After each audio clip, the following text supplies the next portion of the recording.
like they're lining up. Well, they're excited. Welcome back, guys. We are the Sons of Mjolnir. I'm Gorgon. I'm Fat Thor. I'm Cap.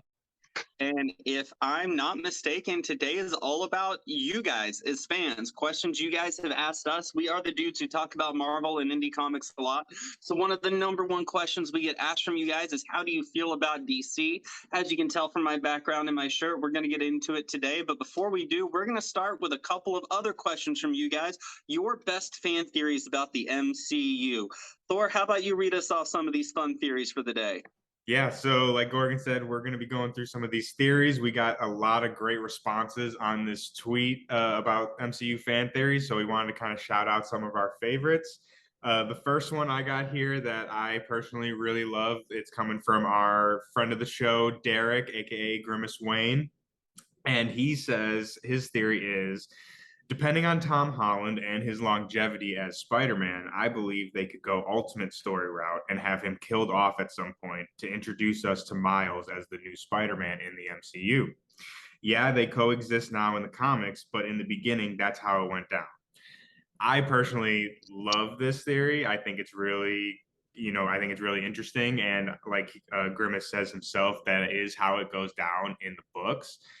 And while I personally love Tom Holland and I would be happy to see him be Spider-Man till I'm old and gray, I think it would be very cool and kind of very impactful to if they did go that route, similar to, Downey as Iron Man, to kind of put a chapter on his kind of story and really put I guess you could say, end to it and allow for Miles to really have the spotlight. What do you guys think?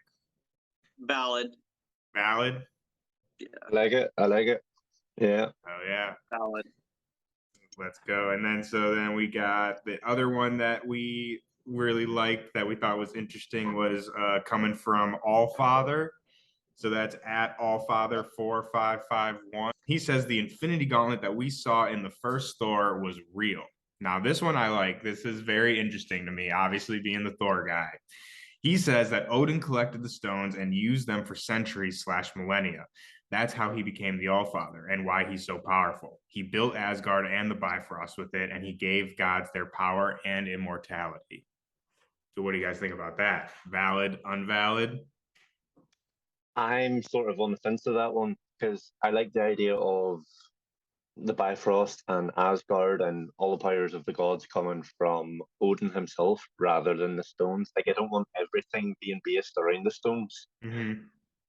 So I'm kind of on the fence because, like, at the same time, I do like it, but I'd rather it stick with just Odin's power, Mm-hmm. Absolutely. So put me in between. Put you on a middle thumb. I'm a middle thumb as well. I like it, but like at the same time, that would throw a whole kink in the wrench to everything involving Hela from Ragnarok and the backstory that they added of them, and how like he and her slaughtered everything for their power, right? Yeah. And taking everything over that way, it would add a bit of a kink in the wrench to it, because if he had the gauntlet, he doesn't need to slaughter everyone. He could just snap his fingers and be there. Yeah. Right. There's no point for the needless killing, and Odin is a man who sits on quiet council, so he would reflect and realize that. So as much as I enjoy the idea of Odin with the stones and better tying their relationships with celestials and gods, I'm going to put that one in the middle, because I think it could be done really cool, but they'd have to be really smart how they interwove that war. And I don't know if I trust the MCU to interweave more gauntlet stuff well enough to make that great without detracting. Yeah, I agree with both of you guys. I got to go middle, even though I'm the Thor guy. Wow, I think it's super fun, and I think it's just fun to think about, especially like with the Bifrost specifically, like kind of explain like why that would kind of explain why it's a rainbow, because it comes from the stone, the color of the stones or whatnot. So it's fun to definitely think about, but from a technical standpoint, like everything you guys just brought up, it doesn't really work in a lot of scenarios. So again, I'm going to have to go middle thumb like you guys. Moving on though. So our next one is coming from Ashley Talks Comics. I can't see the @ name right here, but this is a funny one. So this is a fun one. So she says, during Hulk's 2 years stranded on Sakaar, the amount of earthquakes increased exponentially. This is why most of the planet is in the state it's in during Thor Ragnarok, and Bruce never mentions the Hulk affecting his sex life. So, what do you guys think about that one? I mean, the Hulk absolutely affected Bruce's sex life because Bruce doesn't have one while he's there. Hulk is in control the whole time, right? Yeah. I don't think he has to mention it. That's a given. But what she's implying is that Hulk smashes. And that Hulk smashing is causing earthquakes. Yeah. And I really like the real world implications of that. I'm pretty sure the time dilation puts it at more than 2 years on Sakaar, like quite Yeah. a bit of time on Mhm. Sakaar for Sakarian time. I feel like we Um, crunched the numbers before, but I can't remember it's nuts, exactly. right? Yeah. With the time dilation, and I feel like, yeah, Hulk absolutely smashed. Yeah. He was a gladiator. What happens in gladiators in every gladiator story ever? They are rewarded and they get to smash. Hulk absolutely smashed. Thumbs up. Hey, I I'll hope say it leads to Scar. any theory that leads to Hulk smashing, thumbs up for me. What do you think, Cap? Thumbs up, valid, not valid? Yeah, I'm thumbs up. Definitely 100%. valid. I gotta say, this is my favorite one. Yeah. This was definitely the funniest one out there for sure. Okay, so then next we have from Anto Han Solo, and I really like this one. It's very interesting to me. So he says Avengers Kang Dynasty / Secret Wars is secretly an adaptation of Avengers Forever storyline. A team composed of Avengers from different timelines, realities, versus Kang the Conqueror / Immortus. So what do you guys think about that? Valid, invalid? I see a thumbs up from Gorgon over there. Valid. It seems like the most logical way to go in hindsight for how they're plotting it out and with everything they've recently done with variants and multiple timelines. Yeah, I'm gonna throw valid on that. Yeah, absolutely. Cap, what do you think? Yeah, I like it. It gives me a possibility to have more Steve content, so I'm 100% behind it. Say It's a anything thumbs up that for could give me. you more Steve, you're 100% in. But yeah, Yeah. I gotta agree all around. Of course, thumbs up. I think that's a very very likely, and especially with like all this stuff with the Young Avengers and these different variants of people. I think that is a very safe bet that they're going to be adapting sort of that kind of storyline. And then let's see. I know we had another one in here that we all really liked. Let's see.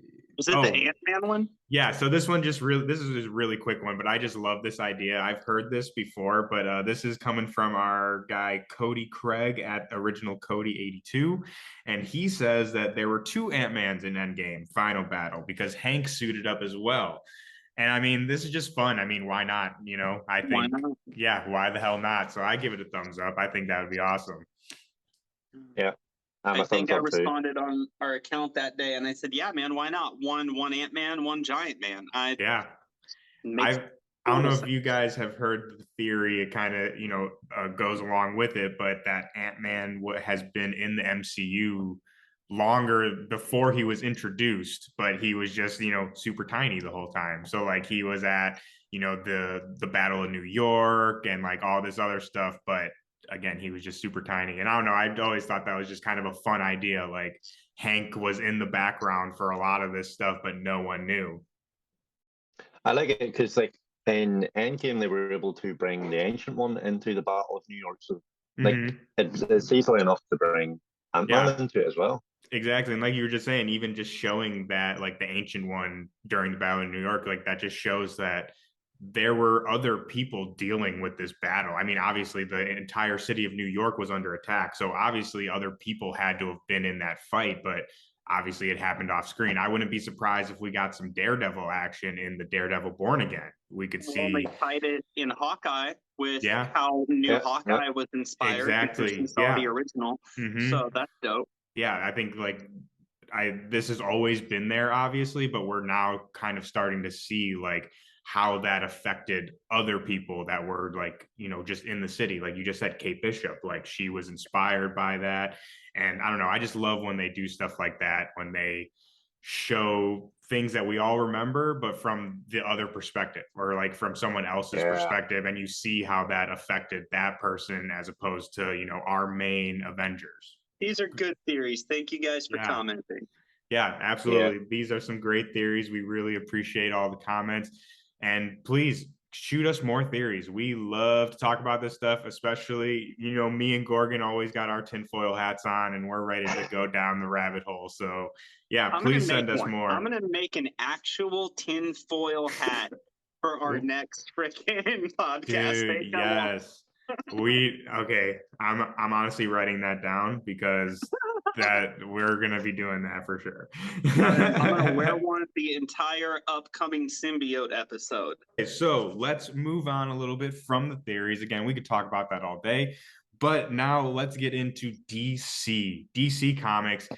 We love them, but we haven't been around too very often lately, and I think that's kind of the feeling with a lot of people. So we wanted to kind of talk about, what our love for DC, but also, why we might have been taken aback for the last couple of years, and kind of just discuss what we think, some of the problems are with the company, and like what we think, potentially could not fix, but help them out in the future. So to get started, I feel like we should kind of just talk about what are your guys' relationship with DC? Who is your favorite character?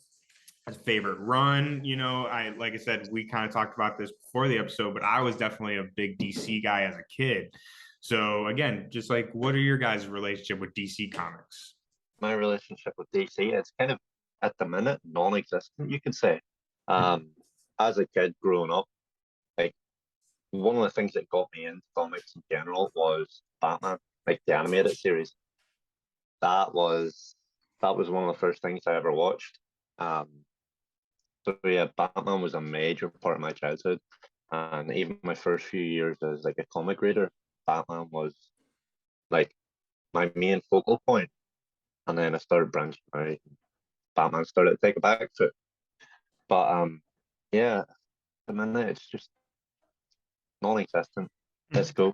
But yeah, Batman. Yeah, I don't want to get too much into a tangent, but I'm the exact same way as you. The Batman animated series was like my Bible as a kid. Like I watched it over and over again. I had the VHS tapes. Like that was that. Then the Spider-Man 90s and the X-Men 90s series were really like the kind of three that really threw me into this world of superheroes. And similar to you, Batman was my guy. I picked up mostly Batman books when I was a kid, Batman and Spider-Man.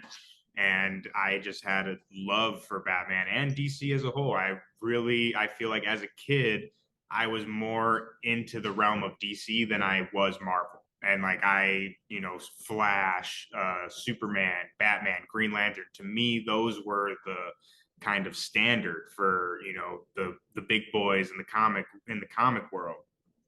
But over the years, that just changed very drastically. But Gorgon, I want to hear your thoughts on this. I know it's kind of pretty similar to me and Cap. Yeah, I mean, as a kid, my first experience to comics, like a lot of '90s kids, was from a friend, right? A friend gave me a stack of comics when I expressed being interested, like, here, read these, right? Or I'd be over at a friend's house and their brother would have a stack. He'd be like, here, man, read some of these. These are cool, and yeah, and it was super nice like that, right? My experience getting into comics was very retro style. Just, hey, man, read these, I didn't matter where, didn't matter what, just jump in and go. And so I advise that to people all the time. But with it, I got handed fat stacks of Batman and Flash and Green Lanterns and all these different people. And I loved Batman, of course. Who doesn't love Batman? I always thought Nightwing and Red Hood were cooler, even as a kid. And I love Nightwing, dude. Really dig. A lot of people know this about me. I'm a big Lantern fan. And Flash and comics fan. I was a huge Flash fan, I'd say in high school and going into college, really reading like a lot of Flash at the time. Jeff Johns' run, which so was good. Yeah, right. So of good. course, when we talk like things that he's done good, right? Like that were his pinnacle, like Lanterns and Flash are it, right? Like good for him. And my first big experience with DC, where I felt like I was actively buying the comics, where they made sense to me and continuity felt together, was New 52 through Rebirth. Those are the areas I read a lot, which I find interesting because the internet has not been kind to those eras. No, not at all. yet I still love them. Maybe it's because it's where I first jumped in and we're choosing my own stories to read as a reader. I I'm this shocker to everybody. My favorite runs to this date still are probably in the New 52, Cullen Bunn's Lobo and Sinestro, which I don't know if a lot of people are going to lose their minds. Y'all know me as a symbiote guy. My account actually started as the only New 52 Lobo stan on Twitter. And I still stand by that to this day. I know a lot of people hate him, but I feel like a lot of people didn't give it a chance. And I think that was for a young comic reader. I'd walk into the comic book shop every week. And when I go in and I'd buy the New 52 Lobos coming out, I would always hear comments from people about that fucking Twilight Lobo. Oh, they fucking ruined him, like garbage on it. Like I Twilight, and like at the time in early 2000s, right at this point, or post 2010 with it and all that jazz, right? That was came out of a place of homophobia, right? That was a homophobic reaction to how Edward or Robert Pattinson looked in Twilight, right? Yeah. And so it was just used as like a placeholder derogatory term. And I was like, dude, what the fuck? And it was people who didn't even read it, and they didn't even read the run because they saw promo art for it that was concept art that was never even used, right? And they got all up in arms about it, and it's a shame because I actually still think it's a good run. I don't know. I feel like Cullen Bunn really tied together space for me in the New 52, with his Sinestro, with the way he wove it in with Lobo directly to the Green Lanterns. We had Hal when he had the gauntlet right with him and he was Rogue. It all felt spliced really well directly to the Kryptonians, right? Because Lobo had so much interaction with all of them with it. So did Sinestro. It all just felt cohesive, and I loved it, man. That was probably my favorite era for me of DC, and that's probably not what people want to hear, but that was my favorite era for DC.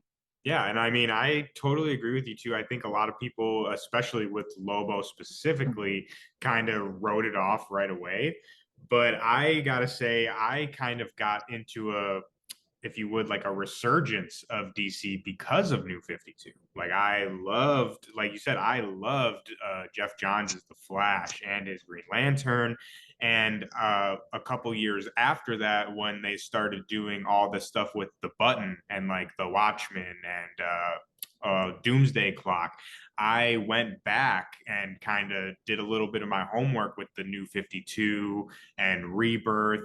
And I thought, like, while I feel like a lot of people didn't like that, to me, that kind of brought me back into the DC world because I was just so interested in, like, okay, well, how does all this work? Like, so you're telling me that they rebooted, but then they were like, oh no, like, actually, we're still the same people. We just lost 10 years of our lives. And it's like they think that they just became superheroes, and like the whole thing with the Watchmen and Doomsday. Like I was very involved in the kind of mystery, I guess you could say, of how the universe reboots and, you know, I mean, all that kind of stuff. I really got into that. So I feel like for some people, they don't like that. But for someone like me, like I honestly, that kind of made me more interested to kind of go down the rabbit hole, see how that all works.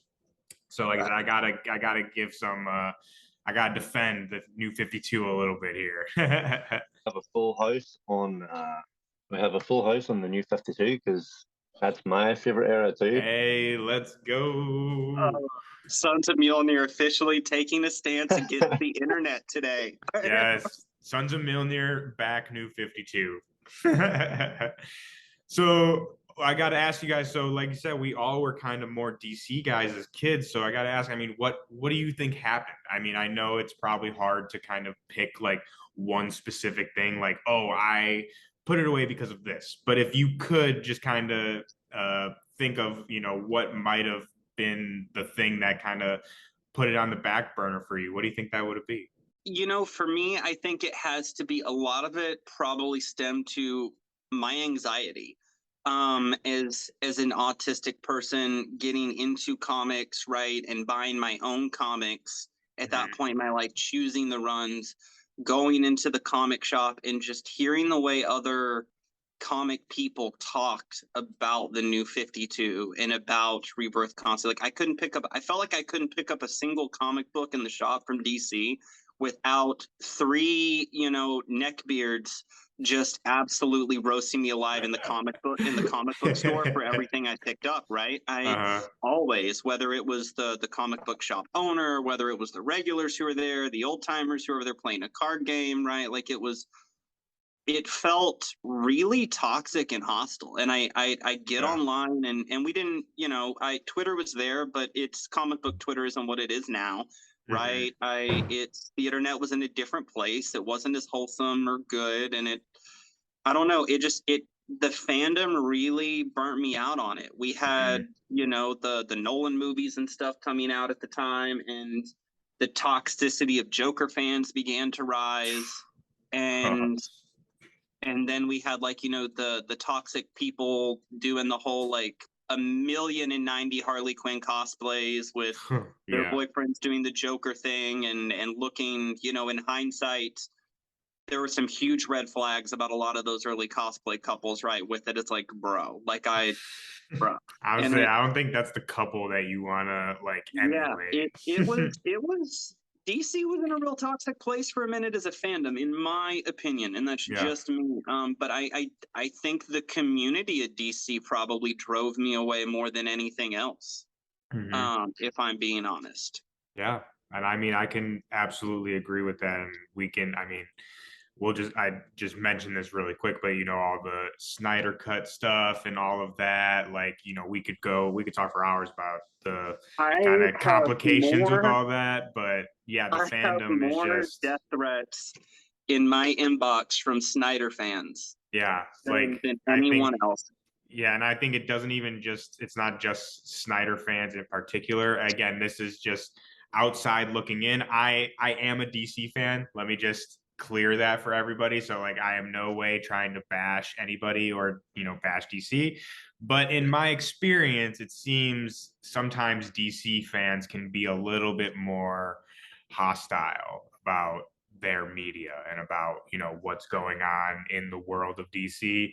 And again, that's just my opinion, personal experiences. But yeah, it seems and Marvel fans can be just as toxic. Do not get me Oh, wrong. Not saying that at Wanda all. stands exist. Yeah, and like hey, let me just say, Wanda stands. I love Wanda. Wanda Maximoff is amazing. She's great. Carol Danvers, we love her too. Please, please don't come for us, please. This is Thor saying, Gorgon, shut the fuck up. You're Yeah, gonna have dude. them all mad at us. Yeah, it's Gorgon. Stop it right now. Stop it. We love Wanda. We love Carol. Okay. But I totally agree. And I think one of my kind of things with DC, and I think this is not a problem, but kind of one of the distinctions that has always been there between DC and Marvel is that when I was a kid, it felt like, oh, Superman, he's the ultimate superhero, right? Like he can do everything, he's indestructible, he has all these powers. And I think that a lot of superheroes at DC are just big powerhouses. We got the Flash, Green Lantern, and they're almost, I would say, more in line with like gods, which I mean, we know, most of us know that the DC characters, most of them are based off of, the Greek pantheon. But to me, they feel more, the heroes of the DC world feel more like out there. Like they're like, if you would, untouchable. And to me, I feel like personally growing up a little bit more and kind of, having my own life experiences, I found that I could relate to a lot of the Marvel characters a lot more because to me, it feels like a lot of Marvel characters feel more like, yes, it's fake, obviously, and it's all fantasy, but some of them feel a lot more real to me because, like, for example, Spider-Man, I think is probably the biggest example. But, yes, he's a superhero, but he's also a kid and like a high school student. And like we see him deal with, regular high school things like going on a date with Mary Jane or getting his project done before the weekend and like even as like Tony Stark Like yes, he's a superhero, but he's also this narcissist and this, alcoholic and a guy who has to deal with these kind of issues while also being a superhero. And to me, again, this is my opinion, but it feels like a lot of the Marvel characters to me are a little bit more relatable to like real life. And I feel like that's one of the reasons as I grew up, I kind of started going more towards the Marvel side, was because I felt like I could relate to these characters more, because they go through hard shit too. They're not just superheroes all the time. And not saying that DC is like that. There's some amazing stories out there that have nothing to do with, using their superpowers and all that. But again, I think just as a whole, DC seems a little like the characters feel a little up there, like again, like kind of that unreachable, if you would. What about you, Cap? I think the thing that more or less put DC in the back foot for me was lack of availability. Because of where I live, like, we don't actually have like a comic shop around my area. Yeah. We have a bookstore that sells the odd trades here and there. But it was around, I think it was around the first few volumes of Rebirth. I think it was around volume like 4 or 5 of Rebirth, where like the shop that I got my trades from just stopped sort of like bringing them in. They weren't big sellers, so they started to take a back foot on it, which meant like customers had to start taking a back foot. So like, and they started bringing in like more Marvel minis as such, and I was like, well, if I can't have DC, then I'm gonna have to read something. So I started picking up more Marvel, and DC started taking more of a back foot. So lack of availability is my problem. And then like, because of where I live too, we don't have DC Infinite here. Like, that's US based, so we can't get it. So I can't even read online unless I pirate it. But I'm not a fan of that, So yeah, that's really interesting. I mean, for us, it was like not necessarily a conscious choice, but we had a choice. You kind of did not have a choice. It was kind of thrust upon you, like, okay, well, I guess I'm reading Marvel now. Yeah. Like, I was already reading Marvel, but I wasn't reading it as much as I was reading DC. Like, I was only reading a few titles here and there, Captain America and Spider-Man being one of them. Yeah. But then towards the end of my DC time, I had to start reading more and different Marvel. That's actually how I started reading Thor as well. So I am curious, are you guys reading anything DC? I know all of our main pulls are, mainly indie and Marvel, but is there a DC book you guys are reading right now? And if not, what is one DC book that like you absolutely love and will always go back to, besides 52 Lobo? Gorgon, I see you got something to say, so I'm kicking you off currently first. reading Black Adam. Okay. This new little Black Adam we have going out, and I'm really enjoy it. So something that I picked up with Marvel as I got into it was follow writers that you like. Right. Yes. And I got that after the new 52, with realizing, oh crap, Cullen Bunn's writing so many of these stories that I love. I should start following writers. And so I started doing that, and I enjoy Priest. I like what Priest does with his writing. I think he's doing a really good job here. I've read Ramby's Swamp Thing. It's really good. Yes, Swamp Thing. I've read the first issue and I loved it. And it was one of those kind of like you always say, I was like, I need to wait for the trade for this because there's too many coming out.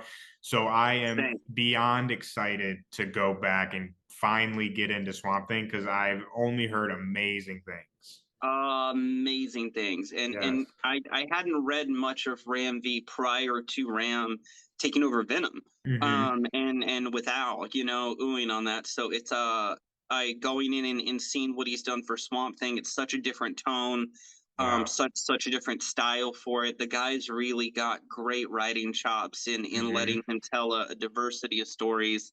I think if there's any stories I'd hit now for DC, those are two I'd tell people to go read that are currently out is Swamp Thing and the new Black Adam. Yeah. It's funny because I feel like when I do read DC comics now, I try to get stories that are going to make some people mad, that are so detached from Batman. Yes, honestly though, yes. I try to get comics that are so far detached from Batman that Batman doesn't show. Yeah. or is just a reference here or there, that he's not a main focus, right? That's Mhm. not whole arcs about, well, Batman's here in the middle of our deal. Yeah. There are like 1,092 different Bat titles with involving him, involving those in the main The Bat story, alternate ones, Family. those for the Bat family. It's Yeah. bat. There could be an entire publishing house dedicated to just Batman and Bat Family if they wanted to mean, make that its own separate universe that's ripped apart from say that's DC, right? basically DC already. Yeah, so just as a reader, I just consciously made Mhm. that block to myself, and I try to read things that are so distant from what's going on in Gotham and that I can. Yeah. Yeah, I will kind of get more into that a little bit when we start talking about media, because I'd have a decent amount to say about that topic in particular. But Cap, I want to hear from you. You know, what are you reading? Anything DC? Is there anything that you have read? And if not, you know, what's some of your favorite DC runs that you can think of off the top of your head? So yeah, off the back of Gorgons, the last thing I read was a Batman comic. Let's the go. last thing I read was actually Three Jokers. Oh, Like okay. there's so much, because I'm so far away from DC at the minute. I Mhm. just don't know what to pick up. Like I like Yeah.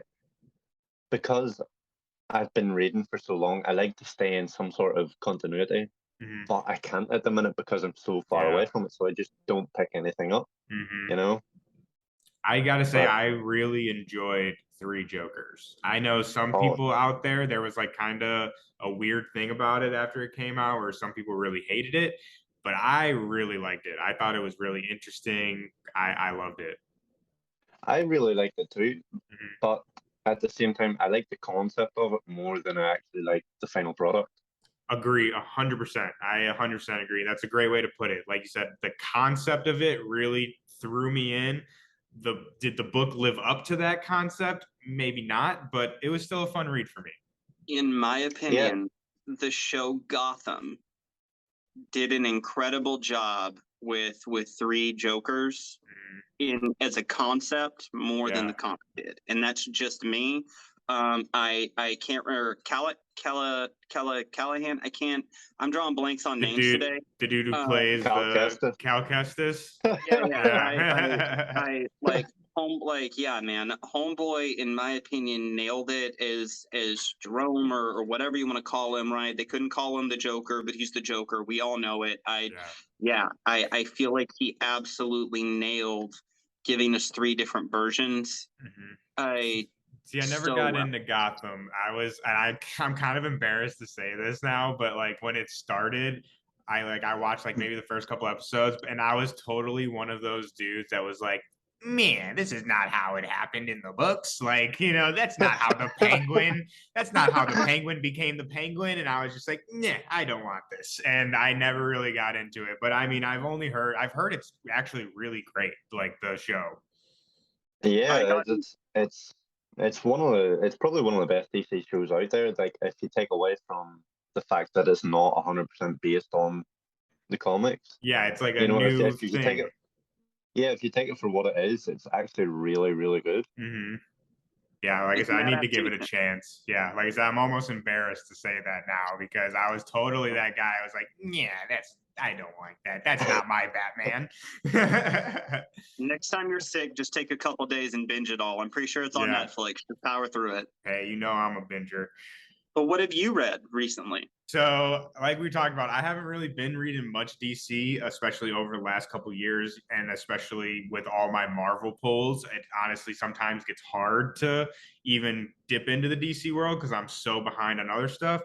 But two that I have read recently that I have absolutely loved are Dark Knights of Steel, being the first one, and then the other one is Jurassic League. I I did not get to finish Jurassic League, unfortunately, because during a time when I unfortunately could not pick up books for a little bit. So I read the first issue and I just love it. And the same thing with Dark Knights of Steel. I think the reason why I like both of those is I am just a big fan of kind of weird out there stories, and not even just weird and out there, but when you take like groups of characters that we all know and put them in kind of a new setting and a new place, to me that's super fun. Same reason I love Dark Ages from Marvel as well. So Dark Knights of Steel I really like. It's like a what's called Game of Thrones but with superheroes, and you got, you know, Batman, Superman, and like Superman is like the king of this, you know, place. I'm super far behind on it, but I'm really loving it, and I think the idea is very creative, and it's like I said, it's a real fun read. And then obviously Jurassic League. I mean, how can you? They're the Justice League is dinosaurs. What else do you need? Like that's really all I need for it. And it's written and drawn by Daniel Warren Johnson, who we all know from Better Ray Bill. So automatically it was a pickup for me. Murder Falcon. Yet Murder Falcon. But again, it's just like the kind of creativity of it and the kind of out there-ness of it. Like that's kind of what has been pulling me to DC recently. Are there kind of more out there stories that's like, wait a minute, you're telling me that the Joker's a velociraptor now? Like, okay, I'm in. Like the absurdity to me, I love that.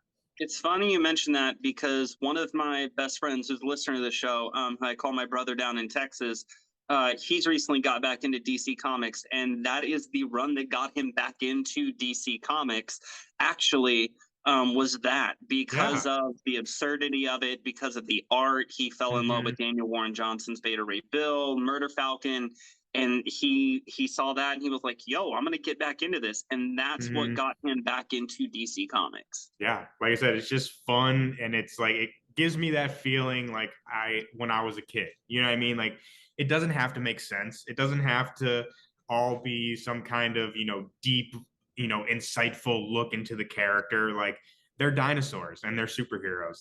It's fun. You know what I mean? Like I love it.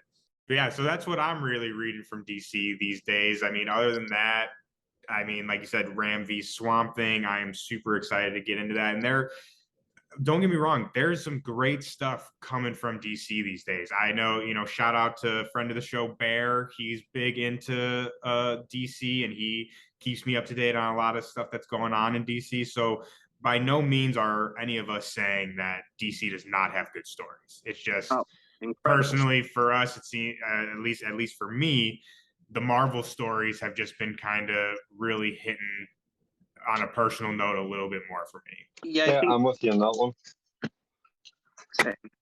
Yeah, let's talk really quickly over the media of DC. So we all know it's no secret that DC media, as far as television, movies, stuff of that sort, has, for lack of a better word, been struggling a little bit over the last couple of years.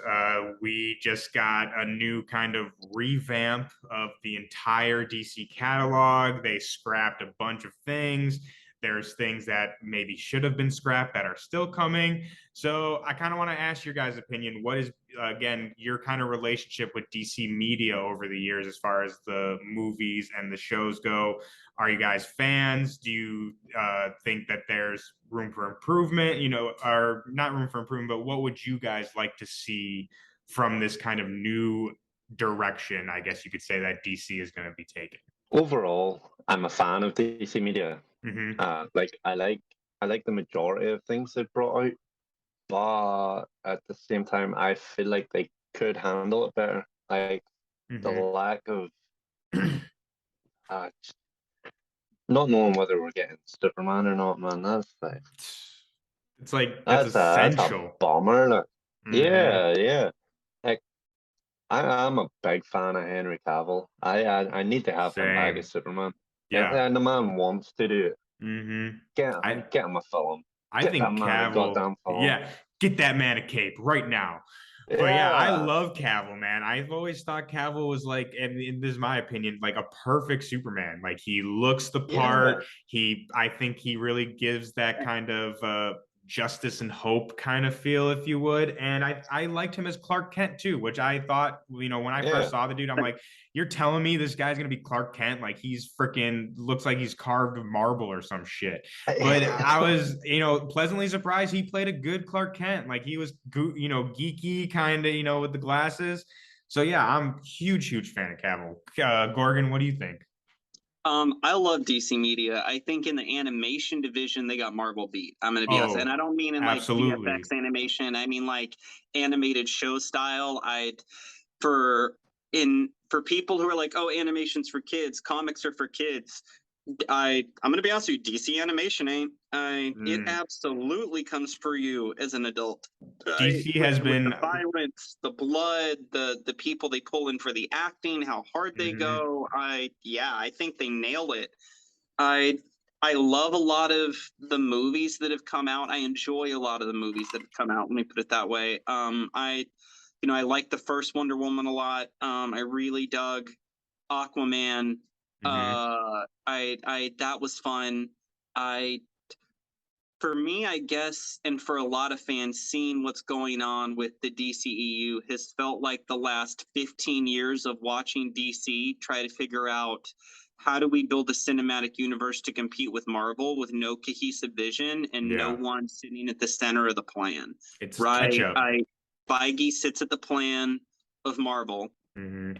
and with the big deal, and as much as they've gotten much better about giving directors creative freedom, but like you have your freedom but it needs to keep in line with the story, right? That seems Yeah. like a pretty simple concept. Mhm. And I feel like DC's lacking that. I feel like, okay, so here's the best way I can put it, right? In Marvel at one point you have one major timeline in one universe and that's it. Understood across all things, right? TV Yeah. shows and all, it's connected and adjacent, right?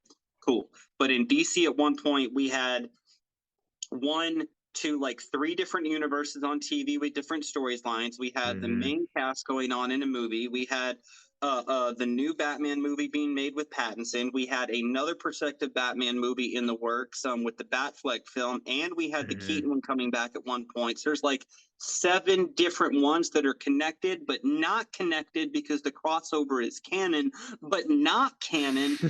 It's pick a fucking lane. Like Yeah. I don't know. Like it makes sense in comics when you're doing that, but I feel like for people consuming media on the big screen and small screen together, a more cohesive feel makes more sense for the Mhm. average viewer. Yeah. I feel Yeah, like if you're the people who are watching all this stuff like no it's not an issue are the same people who are juggling all that in comics, but the Mhm. reality is when you make this media you need to not only attract previous audiences, you need to attract new audiences, and I think the Yes. way DC has structured, tried to plan out and do all these different things at once is very alienating toward Mhm. people trying to jump into their universe and watch it on TV and movies and feel like they're a part of it and it's connected. It feels like they're missing a lot of pieces. I feel like the Arrowverse was a lot more structured than the DC like cinematic universe. Oh, Like the Arrowverse Agreed. had a lot, like it had vision, it knew where it was going, and every piece was joined pretty well. But in the DC, like in the cinematic universe, it just feels like everything's skewed, and they're trying to connect it, but it's just not gripping, you know? Yeah.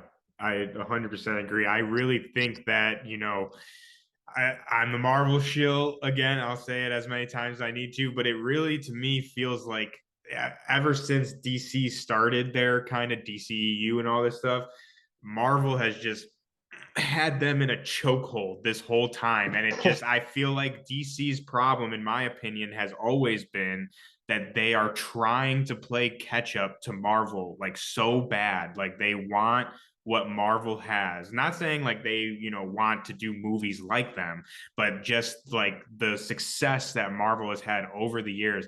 To me, from the outside looking in, it just feels like DC as a company is like, we need that. We need our Avengers. We need this. And like Marvel is kicking our ass. Like we need to compete.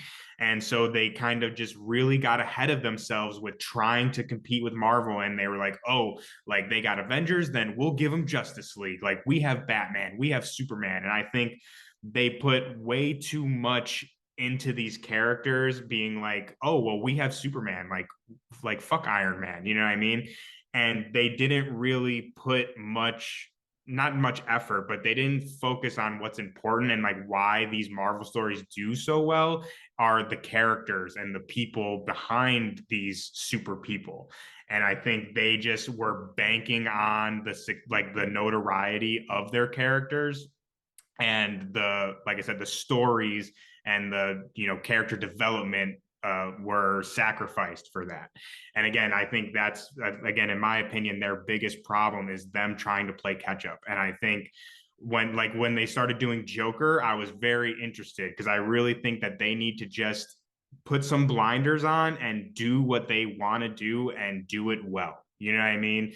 Like the Joker, they did that movie. It might not be my favorite movie, but I enjoyed them doing something different and them, really trying to just go in their own lane and kind of this new sort of era which I mean, this has changed in the last couple of weeks, but it seemed like they were focusing more on these individual stories like Rob Pat's Batman, and I think in my opinion, that's kind of the way that they should be moving forward, is not trying to replicate what Marvel is doing for themselves, but just tell their own stories, make the stories good, and then maybe down the line you can connect it all together. That, at least that's my 2 cents. I agree.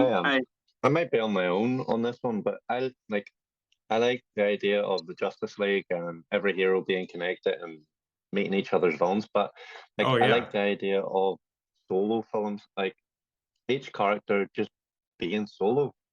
Yeah, I like the idea of not even all of them connecting, but just have a Superman universe, just do his own thing, let Superman be Superman without the possibility of Batman coming in or Green Lantern or such and such, or Batman, just like a solo Batman universe, I've said it before, and I think one of DC's biggest deals is in trying to keep up with Marvel. They threw Justice League out quick, right?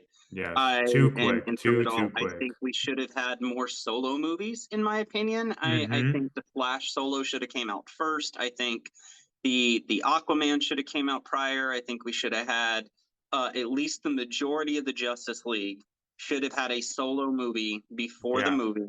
Absolutely. And then had a couple of them after to fill out what didn't. I think that would have made more sense just for who the characters are, since they're so uniquely different. Yeah. Right. I don't know. That's just my take on it.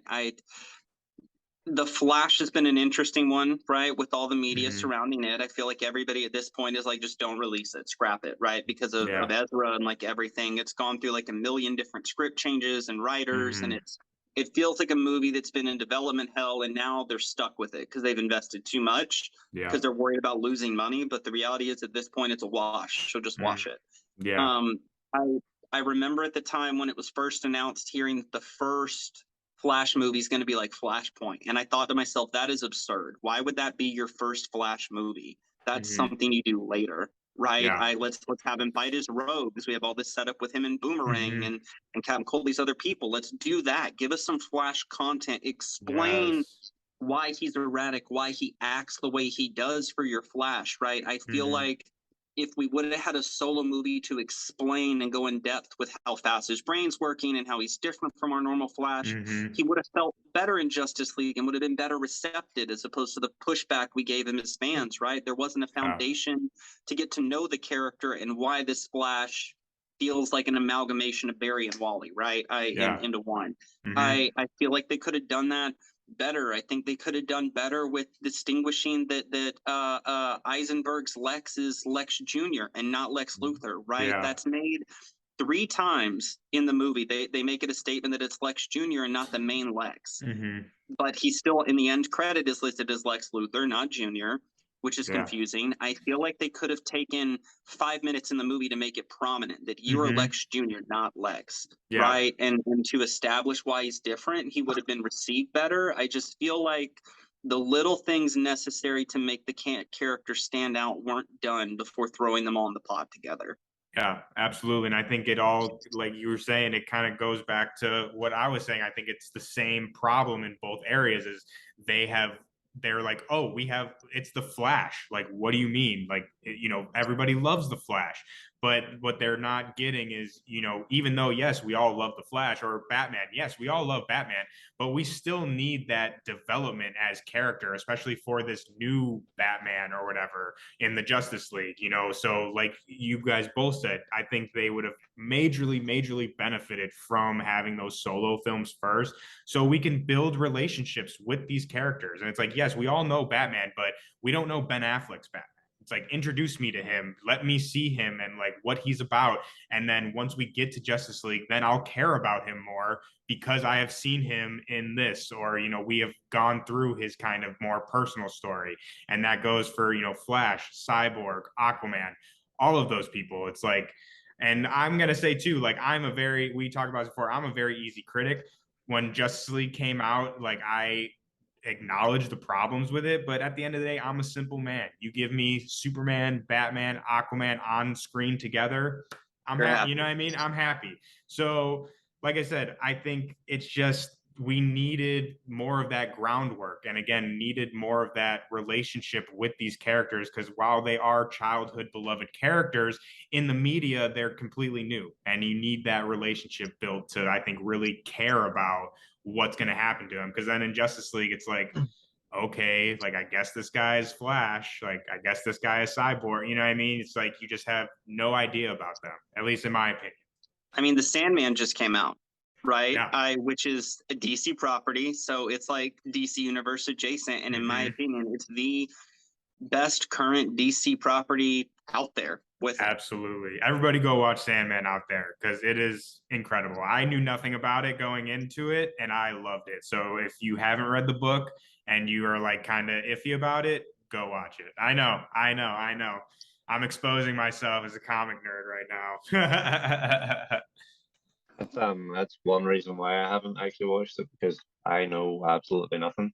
I was the same exact way, dude. I like, all I knew was that it was written by Neil Gaiman. I love Neil, and I knew that everybody loved the book. That's what I knew about it, and I jumped into the series, and now I have all three. What's it called? Graphic, or not graphic novels? The omnibuses in my cart right now, because I'm like, I need to read this. I need to digest every single part of it. I even got the Audible versions because I was just like, I can't wait. I need this now. Neil Gaiman's Sandman changed a lot of public perception for how impactful and story-driven graphic novels and comics can be. There were tons of articles wrote at the time as it came out, and even some recently you can find since the show's come out discussing it. It's was New York Times bestseller list, right? It's still up there with it. It's a great, it's, oh my God. I watched the show, Cap. Even if you haven't read it, that's fine. Watch the show. The show is literally reading the comic. It is so spot on in points because of Neil in it. You know what? I'm not going to tangent. I'm going to pull it back. Go. If you guys haven't watched Sandman, listeners and viewers, go watch Sandman. Yes. Yeah. I second that. Go watch Sandman. And honestly, we should do a whole Sandman episode. I think that would be fantastic. Let us know in the comments on Twitter or on YouTube if you guys would be down with the Sandman episode. I think for me, a big thing with DC where I saw weird was during COVID, right? Think how many people got into comics during COVID. So many people did. Comics were at a huge boom because they were all locked indoors and nothing to do but read and watch TV. And I remember in that time I just feel like COVID was the ultimate bag fumble for DC, in my opinion, right? Yeah. Because they had the vote, right? The poll, and where they made us all as fans vote if a comic book centered around an LGBTQ Justice League should have a right to be published after already telling us that it would happen, right? And then it turns out they rigged the vote to be against it from the start. When commented on it in like Discord and Twitter, they're basically like, or Reddit, they're basically like, what are you gonna do? Hope you can get enough people to vote, right, to make it live. Like, that kind of sucks, right? The fact that you're asking people if a comic book about LGBTQ heroes has a right to vote is giving very MAGA energy, in my opinion. Just gonna throw that out there.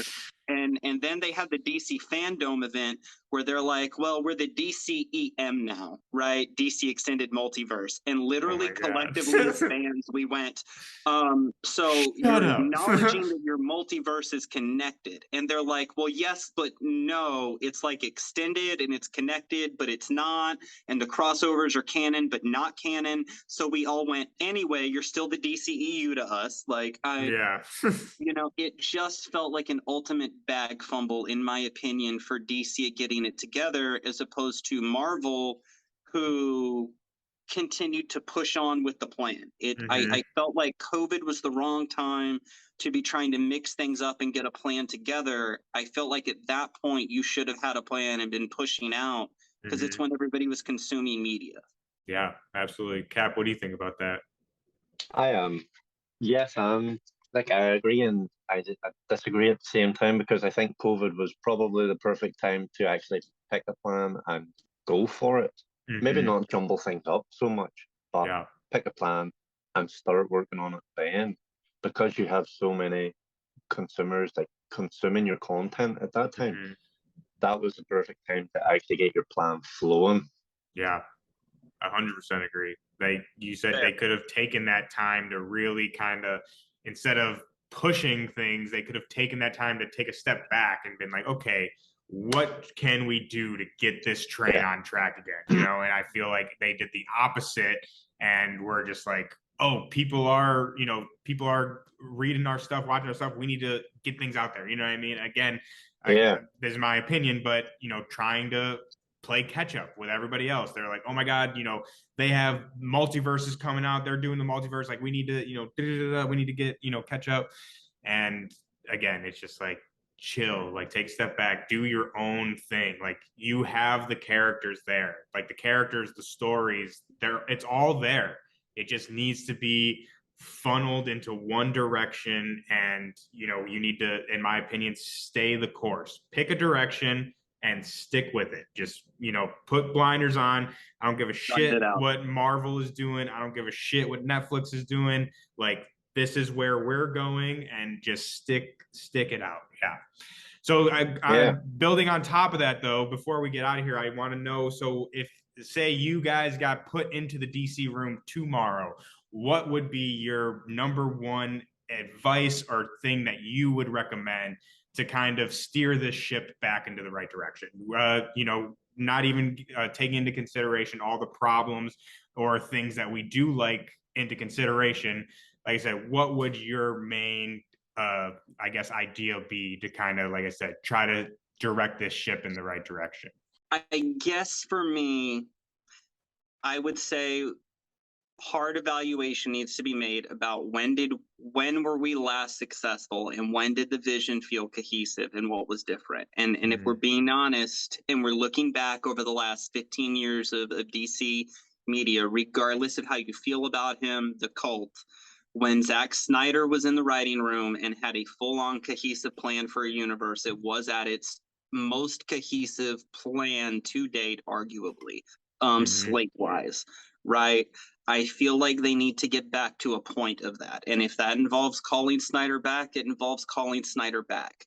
If that's how it's going to be, they need to bite the bullet and cut the check for the man.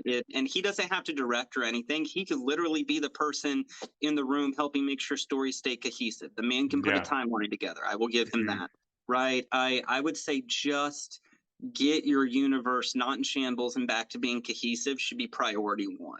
Would be what I'd say. And if that means hiring the man who's the man, get the man hired, I whether that's Snyder, someone else. And I would say take Cyberpunk Edge Runners, which we were talking about before this. I think it's super cohesive, and we'll talk about this another time, is in my opinion, it's a love letter to comic fans and media fans of properties that take multi things like DC and stuff like that, because it's the lead writer for the show is currently writing the comic books and has had a hand in the game. So everything feels cohesive because one writer was part of it the whole way.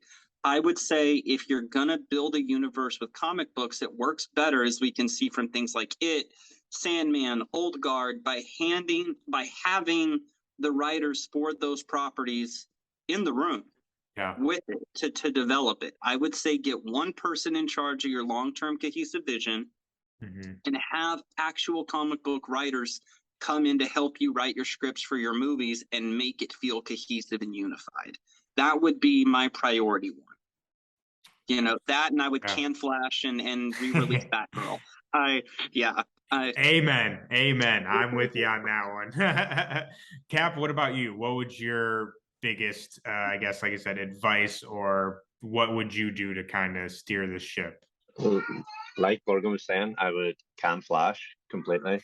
Just get rid of that. Yeah. Just start fleshing out your characters. Pick a Batman, use that Batman, flesh him out, bring back Henry Cavill, obviously. Flesh out his Superman a bit more. Just keep fleshing out the characters and then start intertwining them. Yeah. You know, like don't go too heavy on it from the start. Even if Henry Cavill doesn't want to come back, bring Tyler Superman and Lois. I'm not going to attempt to surname because, as you all know, I am terrible at that. So even bring him in. Just start fleshing out your characters. Don't go too heavy from the start. Just take it easy. You know. Yeah. Nothing too wild. I 100% agree. I mean, you kind of took the words right out of my mouth. I was going to say basically the same thing. Is like you said, I think they just need to focus on character first. Focus on the characters. Like Robert Pattinson Batman, I think they have a perfect opportunity. Like the first movie was great. I loved the Batman, and I think a lot of people did. And I think they need to just focus on telling his story. Do not worry about bringing in, Superman, or whether it's Henry Cavill or another Superman. Don't worry about any of that. Tell this story first, and then we can get into all the fun of, having them cross over, having this person and this person.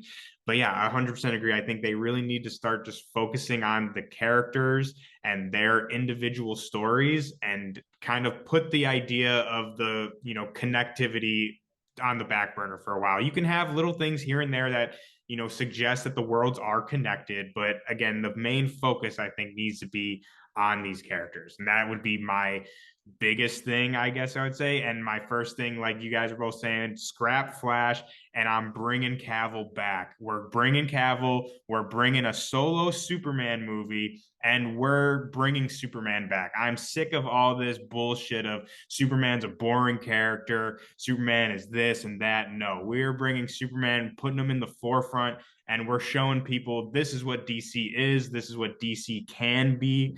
And that's what I would do, is really bank it on bringing Superman back, and kind of, like I said, we're focusing on this. I was going to ask if you could dream one project from DC into existence right now to change it, or add a character. Who would it be, or what would Superman. it be? You just nailed it. So what about you, Cap? Yeah, I'm 100% on Superman as well. Superman. I mean, he's like the symbol of, hope and justice. And I think that Superman, as even more so than Batman, even though Batman is, their star character, no doubt about it. I think Superman's kind of represents what DC should be, like very well as a character. So I think, like, given the problems that have gone, through the last couple of years, you come with like a Superman is back kind of movie, and really deep into the character of what Superman can be. I think that would bring a lot of people back into the ball game. They would be super psyched for that. I agree. Yeah. 100%. Absolutely. Well, this has been absolutely amazing. Like I said, we don't really get a chance to talk about DC very often, or even the DC comics. So this was super fun to be able to kind of deep dive in some of our issues that we have, and not only issues, but the love that we have. Because like you said, we do love DC. I don't want anybody out there to kind of take this conversation as we're trying to bash DC in any way. We all love DC. We love these characters, and we just honestly want to see more great stories, whether that's in the books or the media. So having said that, is there anything else you guys got as far as DC goes? Can the Flash, can Ezra Miller, bring someone new in? Release Batgirl. Yes.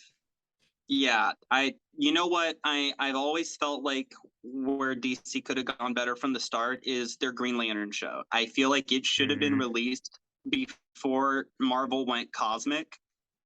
Big time and space. Yeah. I feel like DC had a great opportunity there that they dropped the ball on from that pitch. So I would say bring back the Green Lantern show and just decide for your continuity. Is Zack Snyder's Justice League canon or not? Right? Because if it is, we have a lot of problems to deal with the Lanterns, which is fine, but that can be wrapped up, right? And be a huge story. I think the Lanterns are key to tying a lot of cosmic together. That they connect so seamlessly to Kryptonians, with Sinestro directly, with Lobo, with Earth, with the Justice League. They are a glue that, in my opinion, holds the cosmicness together. I would push more Lantern content bigger and better than ever. Hell yeah. I am 100% behind that. Always here for more Lantern content. But having said that, like we said, we love DC and we just want good stories to be told. So we are 100% behind them and we want to see them succeed. So DC, we are behind you and we will stick with you, but please, let's all get back on the right track here. All right. But thank you guys all for coming and listening with us this week. We've had a huge fun time nerding out with you guys as always. The next episode, we got a little something special cooking up for you. Gorgon, do you want to give the people a little teaser, a little taste of what they can expect next time? Which one's next time? I don't know, man. You tell me. Is God coming or is he not? God is coming. Guys, next episode is finally it. It's going to be the symbiote episode. We're gonna whip out the tinfoil hats for me in particular. We're gonna put me in a little box in case I get too wild. But next issue is going to be talking about symbiotes. Yeah, man. Yes, we're super excited. Again, thank you all for joining us this week. Leave us a comment down below of your favorite theory, or even let us know what would you do to fix DC. Not necessarily fix, but to get them back on track. What would your suggestion be to get them back on track? Leave us a comment. Leave us a like. Thank you all for joining us. I am Fat Thor. I'm Gorgon. I'm Cap.